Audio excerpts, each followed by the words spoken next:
ছাপরি hair cut সেলুনের honour ছাপরি Pushpa. ঝুঁকেগা নেই সালা। তো পুষ্পা, তোমার কাছে আমার প্রথম প্রশ্ন, তোমার মাসিক ইনকাম কত? কিরে, এই মহিলা সবার কাছে তার ইনকাম জানতে থাকে? আপনি আমার কাছে আমার ইনকাম জানতে চান কে? আমার হাঙ্গা করবেন নাকি? অলরেডি ম্যারিড, ঘরে বউ আছে, নাম সিপাল্লি। আমি আমার বউয়ের প্রতি লয়াল, কোনো চান্স নাই। অন্য প্রশ্ন করেন।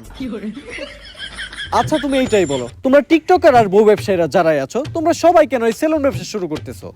আসলে আমরা যারাই আছি, আমরা যখনই কন্টেন্টের নামে লেয়ার বানাইতাম, তখন কমেন্ট সেকশনে সবাই খালি কমেন্ট করতো, চুলের কন্টেন্ট বানাইছো, চুলের নাতিরা, তোমাকে চুলের ভিডিও আর ভালো লাগে না।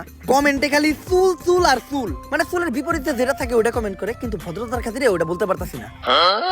তো ওইখান থেকে ইন্সপায়ার হয়ে আমরা টিকটকাররা আর কাপল ব্লগাররা সেলুন দেওয়ার চিন্তা ভাবনা করি। চিন্তা করি আগে ভিডিওতে চুল ফালাইতাম, এখন বাস্তবে চুলই ফেলাম। এমন মাঝে মধ্যে মনে হয় ফালাইয়া চুল করি নাই কোনো ভুল।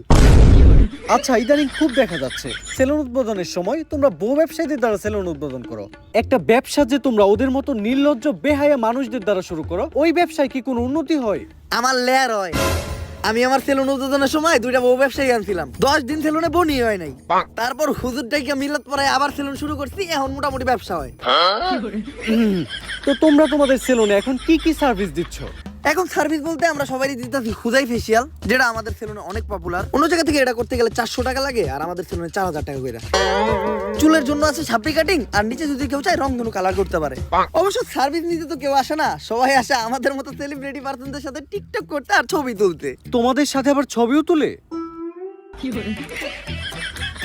অন্য প্রশ্ন করেন। আচ্ছা বর্তমানে তুমি কোন ইউনিভার্সিটিতে পড়তেছো? ওই আমি কোন ইউনিভার্সিটিতে পড়ি রে? ভাও আপনি তো জীবনে স্কুলও যান নাই, কই দেন একটা। আমি পড়ালেখা করি হলো নর্থ আমেরিকা ইউনিভার্সিটিতে। North America university? এমন ইউনিভার্সিটির নাম তো কখনো শুনি নাই। আরে শুনবেন কেমনে, এটা তো বাংলাদেশে না, এই ইউনিভার্সিটি তো আমেরিকায়। আচ্ছা তুমি কোন ইয়ারে পড়াশোনা করতেছো? কোন ইয়ারে রে? ভাও আপনি তো জীবনে পেলে বাসও করেন নাই। আমি পড়তেছিলাম রানার্স থার্ড ইয়ার। রানার্স আবার কি? আই থিংক ওটা অনার্স থার্ড ইয়ার হবে। হ্যাঁ ঠিকই ধরতেন। আমি আসলে দেখলাম যে আপনি শিক্ষিত নাকি। আচ্ছা তুমি কোন সাবজেক্ট নিয়ে পড়তেছো? আমি তো পড়তেছি সায়েন্স নিয়ে। ও মাই গড, সায়েন্স! আচ্ছা তুমি সায়েন্স বানান করো তো। সায়েন্স বানানো হইলো শরীর শিকার সি আইএনসি সায়েন্স।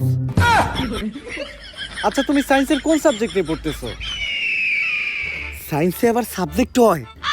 আসলে আমি তেমন একটা কলেজে যাই না, তো এই পড়ালেখা তেমন একটা করি না, শুধু যাই পরীক্ষাই দেই।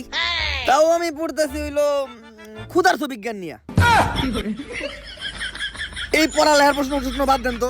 আচ্ছা চলো তাহলে আমরা ধাঁধা খেলি। আমি তোমাকে একটা ধাঁধা ধরবো,